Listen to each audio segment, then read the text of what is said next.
आज माझी प्रचार सभा होती। मी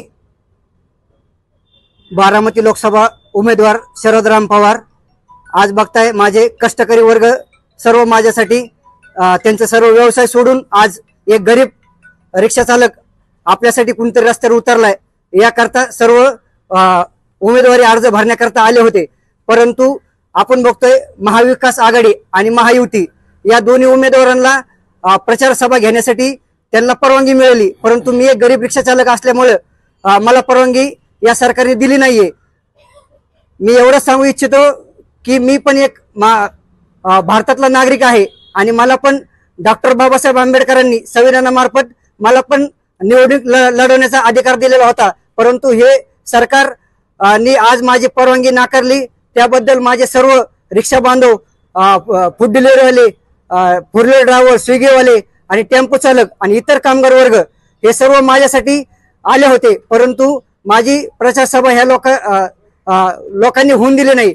आणि होऊन दिले नसल्यामुळे मी आता सर्वांना एकच सांगितलं की मी हे पॉम्पलेट तयार केलेलं होतं की मला जर तुम्ही मतदान करणार असाल तर हे माझ्या एक मत एक मिठी या रूपाने मला मतदान करा।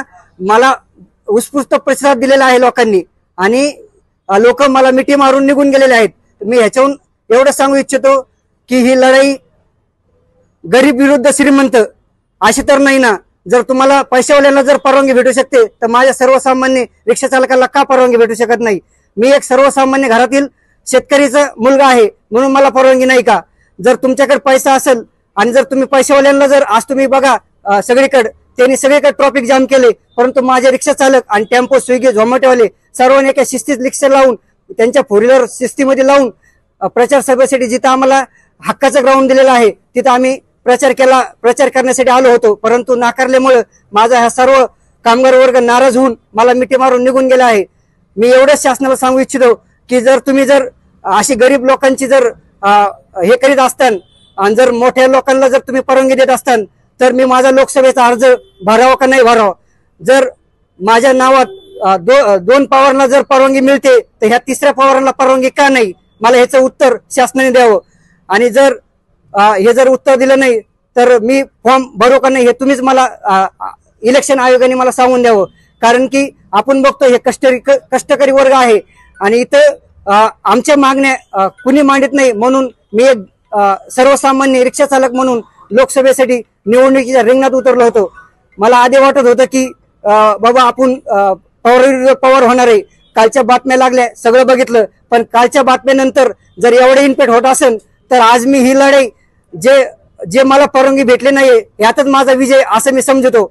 आणि जर परवानगी नाही दिली तरी मी शासनाचे जे नियम आहेत त्या नियमानुसारच इलेक्शन मध्ये उभा राहून नियमाचं उल्लंघन न करता सर्व माझ्या मतदारसंघाला एवढं सांगू इच्छितो की तुम्ही मतदान जे गरीब रिक्षा चालक आहे त्याला करा। आणि एवढंच तुम्हाला सांगू इच्छितो, जेवढे माझा कष्टकरी वर्ग आहे त्यांनी मला एकच माझं स्वप्न काय, ह्यांच्यासारखं मला पैसा कमवायचा नाहीये किंवा ह्यांच्यासारखं मला मोठं व्हायचं नाही, मला लाल दिवा गाडीत फिरायची गरज नाहीये, मी 3 चाकीमध्येच बरा होतो। तुम्ही विचार करा, 3 चाकीवाला जर मुख्यमंत्री होऊ शकतो तर एक सर्वसामान्य घरातला माणूस का नाही पुढे जाऊ शकत? मला याचं उत्तर शासनाने द्यावं, अन्यथा आमचा कामगार वर्ग खवळून उठेल आणि 100% निवडणूक व्हायच्या आधीच माझे बिनविरोध निवड करीन। धन्यवाद सर्व मतदारसंघाचे।